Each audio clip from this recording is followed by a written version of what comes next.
Imagine cops showing up to arrest you for launching a boat on your own lake. That's what my HOA did to me, but they had no idea I was about to turn the tables in a way that would leave the whole neighborhood speechless. Stick around till the end to see how it all unfolded. And don't forget to subscribe for more stories where justice always wins. The wail of sirens sliced through the evening air as blue and red lights reflected off the rippling surface of the lake. The sharp smell of gasoline drifted upward from the boat. As I steadied it against the dock, my heart hammered in my chest. As the officers approached, boots thudding against the wooden planks, each step sounded like a verdict. The neighbors had already gathered, their silhouettes outlined by porch lamps. Some whispered, some pointed, every pair of eyes drilled into me as though I had been caught committing a crime. One officer raised a hand and barked for me to step away from the boat. His tone was clipped, his expression stern. I opened my mouth to protest, but my voice caught against a rising tide of disbelief. This was my property. This was my lake, my father, and I had saved for years to buy this place, a quiet refuge far from city noise. Yet here I stood treated like an intruder on the very water I owned. The heavy shuffled leather shoes followed, and I turned to see him, the HOA president. His name was Victor, but around the neighborhood people called him by another title, the King of Rules. He carried himself with the arrogance of someone who had never heard the word no. His lips curled into a smirk as he adjusted his tie, and looked me up and down like I was some trespasser he had just cornered. "This is community property," he announced with theatrical weight. "You are not authorized to launch from here." I bit down hard on my tongue, tasting the bitterness of restraint. My hands trembled as I reached into my jacket and pulled out the folded deed I had carried since the day of purchase. It was more than paper. It was proof. It was everything. I held it out to the officer. My voice cracked, but I forced each word to pressure my throat. "This dock, this lake, they are mine. They came with the property deed. I am not breaking any rule." The officer studied it with an unreadable expression, yet Victor only laughed, a dry, sharp sound that carried across the water like splintering when he stepped closer, lowering his voice just enough to ensure the crowd strained to hear. "Paper means nothing when I run this neighborhood. You can waive documents all you want, but as long as I sit on the board, your little boat stays on land." The words sank like stones, dragging me under humiliation. I could feel the stares of my neighbors, their pity, their judgment, the weight of their silence, crushed harder than the flashing lights ever could. The officer returned the deed, but his shoulders slumped with reluctant duty. "We have to file a report," he said flatly. "The complaint was made. We cannot ignore it." I stared at him, numb. "So you are treating me like a criminal because this man does not like me?" The answer came not in words, but in the shuffling of papers, the scratch of a pen, the metallic snap of a clipboard. Victor smiled smugly, while a neighbor covered her mouth to stifle a laugh. I felt my throat burn with shame. I clenched my fist so tight the nails bit into my skin. When the officer stepped back, the message was clear. This was not just a misunderstanding. It was a declaration of war. Victor turned to the crowd, spreading his arms like a preacher delivering gospel. "See, neighbors, no one is above the rules." The crowd murmured agreement, and the sound would stab like daggers. I wanted to scream. I wanted to drag him into the water and drown that smugness. But rage alone would not save me. My father had always said the smartest fight is the one won with patience, not fists. As the officers retreated, their lights fading into the night, I stood alone by the dock. The boat bobbed gently against the wood. The engine ticked softly, as though mocking me. The air felt heavy with defeat. My vision blurred, not from tears, but from the weight of realization. Victor lingered long enough to deliver one final strike. He leaned close, his breath sour with arrogance. "Next time you try something like this, I will have you fined into ground. You think owning a piece of paper makes you powerful, but this neighborhood belongs to me." He turned away, coat swaying with his confidence. The crowd followed him, dispersing like obedient shadows. One by one, porch lights flicked off until only darkness and water remained. I stood there, fists trembling, chest tight with fury. The humiliation was complete. But beneath the sting of fire sparked small, yet steady. For the first time, I understood Victor was not untouchable. He had drawn first blood, but it also revealed his weakness. He thrived on control, on appearances, on the blind obedience of others, and that meant he could be broken. The night air cooled, and the smell of the lake mixed with the faint scent of pine. My boat rocked gently, waiting for me like a promise. I tightened my jaw and whispered into the stillness, "This is not over." And for the first time that night, I almost smiled. The next morning, a yellow slip of paper fluttered against my front door, held in place by a strip of tape. The bold letters screamed violation. The offense listed unauthorized equipment.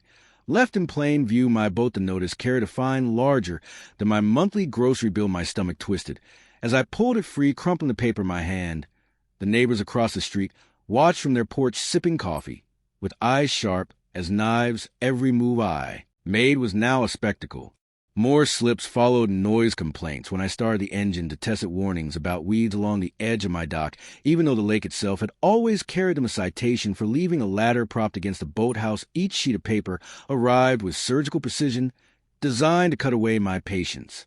By the end of the week, the threats escalated. A letter arrived, stamped with the seal of the HOA, demanding immediate removal of my dock for violating aesthetic standards. The word struck harder than fist. The dock was not just wood and nails. It was my gateway to the water. My father, and I had dreamed of it, was the reason I had bought this property. That evening I walked down the wooden plank, staring out over the lake. The surface rippled with fading orange as the sun slipped below the tree. The water carried the smell of wet earth and pine, and I felt both fury and grief flood through me. I had done nothing wrong, yet I was being stripped piece by piece of what was mine. My anger drove me straight into the lion's den. The HOA meeting that night filled the community hall with stiff chairs and tighter faces. Victor sat at the front, his hands folded with the calm of a dictator in his throne. He waited until I spoke before letting his lips curve into that familiar sneer. I own the dock. I own the lake. I am not breaking any law. I declare. My voice echoed through the room filled with the buzz of fluorescent lights. Victor rose, slowly adjusting his tie with deliberate precision. His eyes glinted with amusement as he addressed not me, but the room. Neighbors, we all know rules exist for a reason. If one man decides he is above them, what chaos follows? This gentleman here claims special privilege. He believes he is different from the rest of us, but we must protect order. The crowd shifted, some nodded, some whispered. The sound of soft laughter rolled through the rows. My chest tightened. I felt every eye turning against me like blades. Victor leaned forward and delivered the final blow with a whisper sharp enough to pierce the room. If you think you own the lake, prove it in court. Until then, you are just another rule breaker. Laughter erupted louder this time. The humiliation scorched deeper than the flashing lights of the police. I stood frozen, heat rising in my cheeks, words dying before they reached my lips. The meeting moved on, as though I had never spoken. Victor sat back, victorious, the smug tilt of his chin, daring me to try again. I left the hall with fists jammed into my pockets, teeth clenched against the bitterness gnawing at my ribs. The night outside was damp, the air heavy with the smell of rain. Clouds gathered above, and the first drops fell cold against my face. I walked home soaked, but burning with determination. Inside, I laid the crumpled fines across the kitchen table. Papers covered every inch, each line screaming my failure. Yet amid the mess of thought stirred, I pulled the original deed from its folder, tracing the ink with trembling fingers.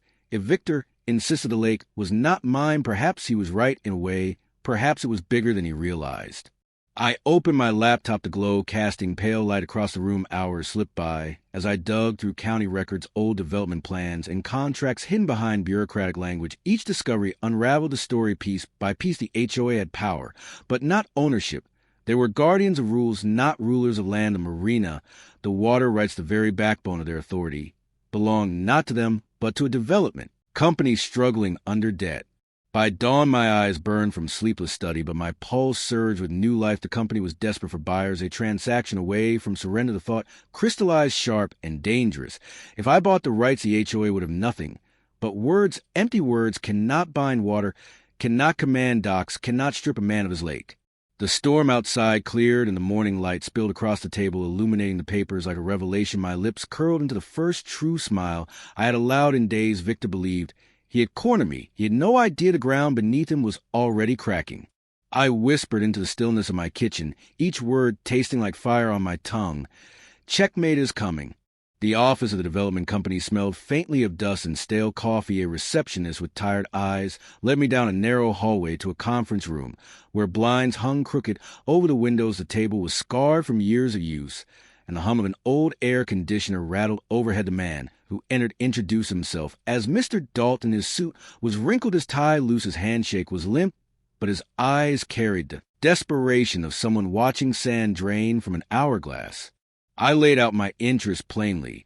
The Marina, the water rights, the entire package. His eyebrows shot up, surprise flickering before giving way to weary relief. He explained that the company had been bleeding money for months. The lake project had once been their crown jewel, but maintenance costs and legal battles had drained them dry. The HOA had been a thorn in their side, demanding control. Without payment, Dalton leaned back and sighed with a bitter laugh. If you can afford the price, it is yours. They will never see it coming. The negotiation stretched into hours. Numbers slid back and forth across the table. Each figure felt like a gamble, but my resolve did not falter. My savings, my inheritance, my future, all converged into a single decision. By the time Dalton finally extended his hand with a smile, the deal was sealed. A quiet thrill coursed through me. I walked out of that building not just a homeowner, but the undisputed owner of the lake and the marina that Victor had claimed as his empire. I drove home with the documents locked tight in my briefcase. The world outside looked sharper, brighter, as though the trees themselves bowed in acknowledgement. I kept silent about the acquisition. My plan needed secrecy. While Victor still believed he had crushed me, the days that followed were filled with carefully measured calm. I endured every glare, every whispered insult, every fresh violation notice, with a quiet smile that unsettled more than anger could. Then the summons came, a final demand from the HOA ordered me to remove my boat within 72 hours or face legal action. I folded the letter neatly set on the counter and laughed. The time had come. The trap was ready. The community meeting that week overflowed with neighbors packed shoulder to shoulder. The air buzzed with tension. Victor sat at the head of the room, polished and smug. His gavel rested on the table like a scepter. He wasted no time in calling attention to me. His voice boomed with false authority. We are here because one resident refuses to respect community standards. He believes himself above the rules. His actions threaten the peace we all work so hard to build. Whispers rippled through the crowd. Faces turned toward me, expectant, doubtful. I remained seated, letting him build a stage, let him swell with pride, let him believe he had won. I waited until his accusations became so loud, so heavy that the room leaned entirely his way. Then I rose slowly, the documents tucked beneath my arm. I walked to the front, each step steady, each breath deliberate. The room quieted as I placed the folder on the table before Victor. His smirk widened, as though he expected me to beg. I did not beg. I opened the folder, drew out the notarized papers, and let my voice cut through the silence.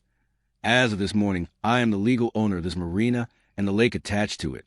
The words detonated in the air. The room gasped. Neighbors craned their necks, whispers turning into stunned silence. Victor blinked a smile, faltering as he reached for the papers. I pulled them back and raised them high so the entire room could see. You spoke of rules, you spoke of authority, but authority comes from ownership, and ownership is mine. Chaos erupted. Some neighbors clapped, some gasped, some shouted questions. The very same officer who had once written a report against me sat near the back. He rose, walked forward, and scanned the documents. His nod confirmed the truth. The sound of approval washed through the room, while Victor's face drained of color. He stammered, eyes darting for escape. This cannot be real. You forged this, you. His voice cracked under the weight of disbelief. I met his gaze with steady calm, letting the silence hang before speaking. The only forgery here is the power you claim to hold. The crowd murmured again, but this time not with laughter. This time without. Victor tried to shout over them, raising his arms like a drowning man clawing for the surface. But every word slipped into chaos. Every denial rang hollow. My heart pounded as I watched his empire crumble before him, brick by arrogant brick. I closed the folder, tucked it beneath my arm, and let the moment breathe. Victor's reign had cracked, but the collapse was not yet complete. Tomorrow it would fall in full. Tonight the seeds of his downfall had been sown, and the entire neighborhood had witnessed the first fracture. The room still echoed with disbelief. When Victor slammed his fist against the table, his face had turned crimson, veins bulging at his temples. He bellowed words that scattered into the noise of the crowd, but none of them carried weight anymore. I stood calm, the folder pressed against my chest like a shield. His power had slipped through his fingers, and he could not bear the truth. I stepped forward, letting my voice steady the storm. Effective immediately. The HOA no longer has jurisdiction over Marina or the lake. All privileges fall under my authority. Anyone wishing to use the docks must seek permission from me. The crowd erupted. Some gasped, others laughed. A ripple of approval moved through the neighbors who had long chafed under his iron rule. For the first time, their eyes no longer feared, and their eyes turned to me. Victor roared, "You cannot do this. It is illegal. You are nothing without our consent." His voice cracked. His body shook with desperation. He rose from his chair and pointed a trembling finger at me. "This neighborhood belongs to me." I met his gaze and let silence answer before speaking low and precise. "It never belonged to you. It belongs to the law, and the law now belongs to me." Laughter spread to the hall, harsh and uncontrollable. The neighbors who once mocked me now mocked him. Phones appeared in hands, screens glowing as they recorded his unraveling. Victor's eyes darted wildly. He lunged across the table, trying to seize the documents. But I stepped back, holding them high. His attempt looked pitiful, desperate, a king clawing at a throne already lost. The officer stepped forward, the same man who once treated me as a criminal. His voice rang firm. "You have no authority here, sir. Sit down before you make this worse." Victor ignored him. His hands shook as he shoved past chairs. His voice turned shrill. I will not be humiliated by a nobody. The officer moved faster than I expected. Within seconds, Victor was pinned against the wall, his arms wrenched behind his back. The metallic click of handcuffs echoed sharp. And finally, the same red and blue lights that once humiliated me now flared outside the windows. But tonight, they belonged him. The crowd cheered, phones recorded every second, capturing his downfall for the world to see. As he was dragged out struggling and shouting, I felt no pity, only released. The man who had mocked me, who had stripped me of dignity, who believed he was untouchable now stared at the ground and disgraced. The neighbors who once laughed at me now clapped their hands against their thighs, smiling, nodding, whispering my name. The meeting dissolved into celebration. People approached, shaking my hand. Some apologized, some thanked me for standing up to them. I nodded, but said little words were not needed. The victory was written across every face. Later that night, I walked alone down to the dock. The lake shimmered under the moonlight, silver ripples stretching into the distance. The air was cool, carrying the scent of pine, and water. The boat waited, its hull rocking gently, as though inviting me at last. I stepped aboard, started the engine, and felt the vibration hum through my bones. The sound was no longer mocked, no longer criminal. It was freedom.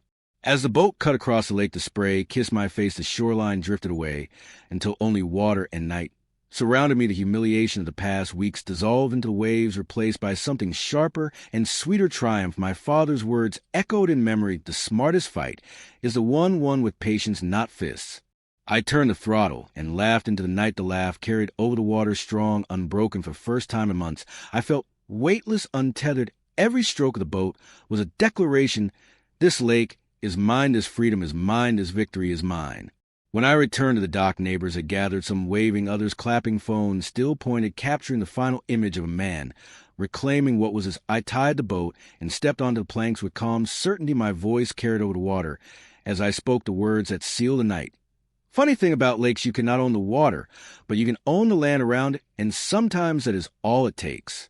The crowd laughed, applauded. Some repeated the words as though they already belonged to them. Victor was gone. His empire, shattered, his reputation reduced to whispers and viral clips. I stood at the edge of the dock, staring out over the calm water, knowing the battle was over, and the war had been won. The lake shimmered like polished glass, reflecting the stars, and in that reflection, I saw not defeat, not humiliation, but victory pure and final.